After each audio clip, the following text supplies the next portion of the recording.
Greetings everybody, coming to you from my 2014 Mercedes-Benz GLK 250 Blue Tech.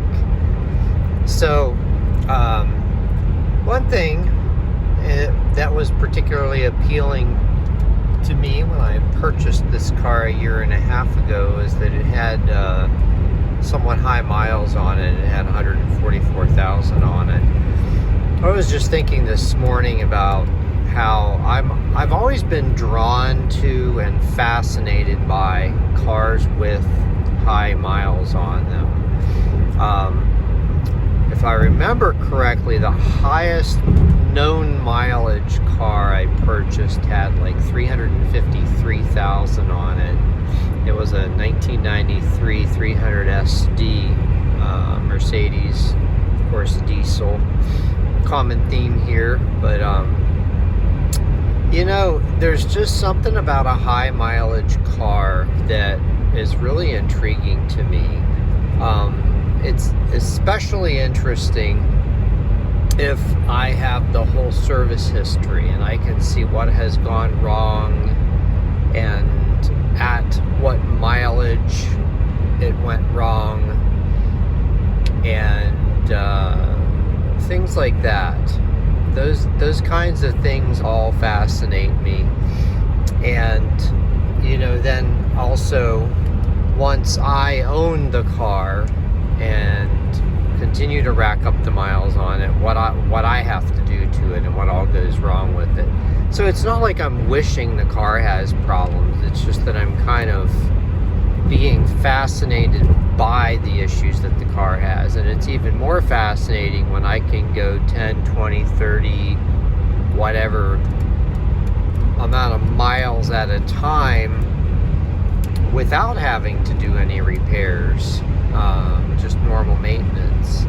Like right now in this car, it's been 12,000 miles since I've had any issues that needed to be repaired. It's been pretty flawless since then. But I've always been super drawn to these high mileage cars just because they all seem to have so much character, and you know, you don't get that with a new car. And I realize that that's not for everybody, but I have, don't get me wrong, I have purchased my share of new cars. Usually I don't keep them very long. Usually I get rid of them after quite often under 10,000 miles.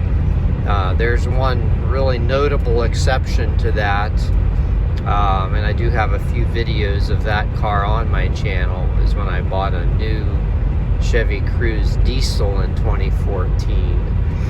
And I personally put 206,000 miles on it before I sold it. One of my favorite cars of all time, probably cemented in the top 3. Just a truly amazing car. I would like to get another one of those. They're still around, but it's a little tricky to buy one because now they're getting to the point where you don't know what kind of oil was used, you don't know what people have done to them, and so forth. But I am kind of looking for one of those. So if you happen to be one of the rare people that makes it this far into my video, and you have a Cruze diesel for sale, preferably a 2014 or 2015, although I would be open to one of the later ones with the manual transmission. But yeah, there have been, I used to travel for work, and it would not be unusual for me to run out and buy a car with somewhere in the 200,000 mile vicinity, give it the once over, and then just hop on the road and start putting 5,000 miles a month on it. I've done that so many times, and generally speaking have had good luck. Occasionally, you know, the cars will do something, but and I have had them leave me stranded before, but nothing too nothing too devastating.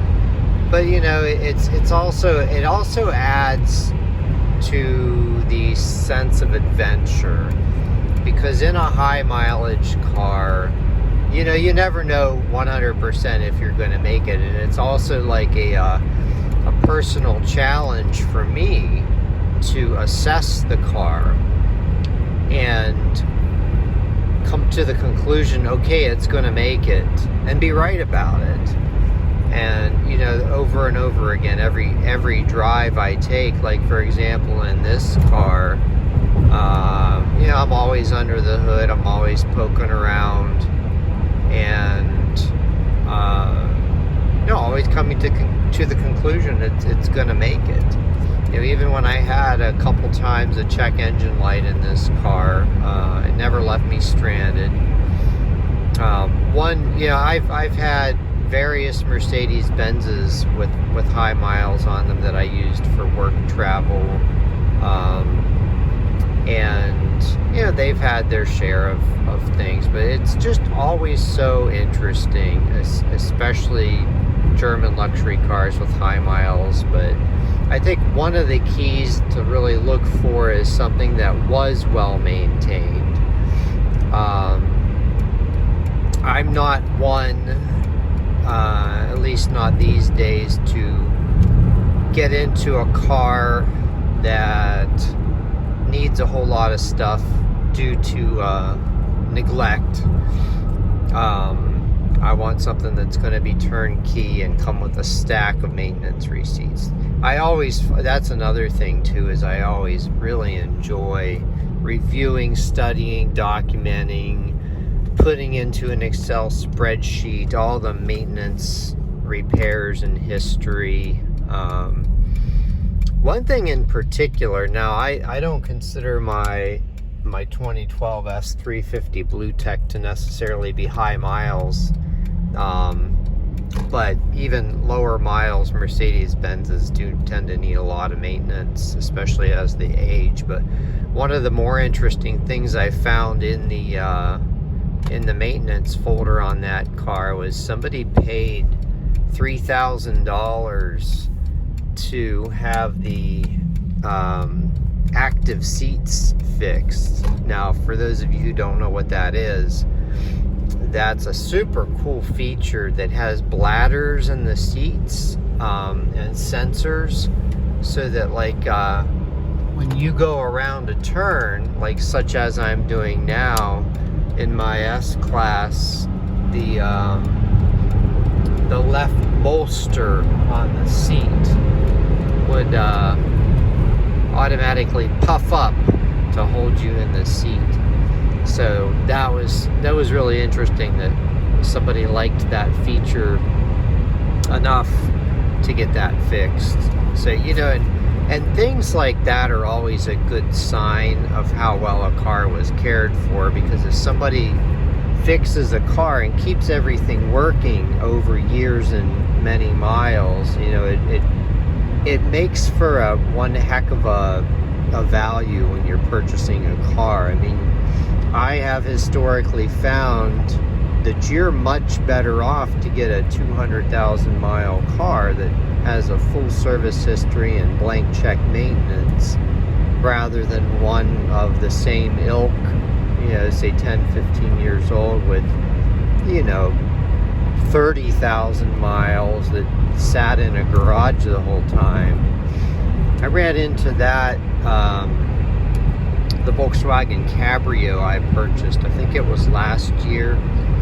It only had like 35,000 original miles on it. The body and interior was gorgeous, but once I started driving it regularly, everything started showing its age. Like I had to replace the rear wheel cylinders, because with just a couple weeks of use they started leaking. All the rubber fuel lines started leaking, and so forth. There's an old car that I'm trying to get out to see soon that I want to buy. It's an 88, 89 with 14,000 original miles that it's running and driving, and it's gorgeous. And because of the type of car, I might be willing to put up with some stuff, but it's essentially had no maintenance in the past 20 years. It's got the same coolant, the same brake fluid, probably all original belts and hoses and everything. So I'm expecting that could turn into a bit of a project. We'll see. Now, the guy that I might be buying this from, and I'm not going to talk about it until I actually get it, and then I will put it on the channel.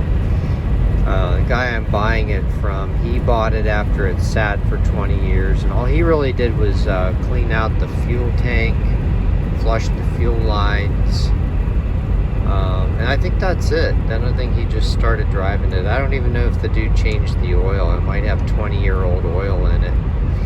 Now, he has told me that he's driven it on several road trips, and he has put 5,000 miles on it. So, I mean, it may be okay, but the first two things I would do to it would be changing the coolant, or flushing the coolant, probably like 2 or 3 times, and changing the brake fluid, and then just kind of assessing from there. So there is a car on my radar. I'm gonna need to sell some of my other cars to make room. I'm thinking the first two to go are going to be the GR Corolla and the Beetle. I've been waiting for the weather to get better on the Beetle, because I do want to drive that a little bit more. But the GR Corolla, as much as I like it, it doesn't really serve a purpose in my car world, and I think I'd get more enjoyment out of this other car than I'm looking into. However, the GR Corolla is an excellent winter snow backup car, so I may just tuck it in storage for the summer and leave the snow tires on it, and then just swap that out with my CLK convertible, which I do plan on keeping, actually. That car is probably going to need a battery and tires when I pull it out for this spring. And the battery's completely died 2 winters in a row because I left it in storage too long without starting it.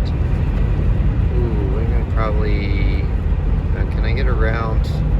Maybe I can get around him. Figure this out. I'm not sure if he's actively dropping salt right now or not. I'll hear it on my windshield if he is, I'm sure. But yeah, the CLK, last time I had it state inspected, they told me that the one rear tire was down to 2/32, which is the absolute limit for passing the inspection in my state. They changed it. It used to be 3/32. That really wouldn't be a problem unless I really tried to drive it in heavy rain on the highway. Just driving around locally on dry pavement, it's fine. And I don't drive that car in the rain that much. But that being said, last time I took it out a couple weeks ago, I don't think it, yeah, it was actually, it was that tire was very low. It was down to like 12 PSI. Fortunately, I carry an air pump in this car, and so I went down there, I pumped it back up to like 40. We'll see how it is next time I get down there. It'll probably be at least several days before I go try to start that one again. Get that one back out on the road. But, you know, I think age is worse than miles on a car. Ooh, I got somebody that's in a super hurry in back of me. We'll get over and we'll watch them fly by. Watch this. The foot to the floor and fly by. Oh, that's weird. Now they're like just getting behind me. No, there they go. They can't make up their mind.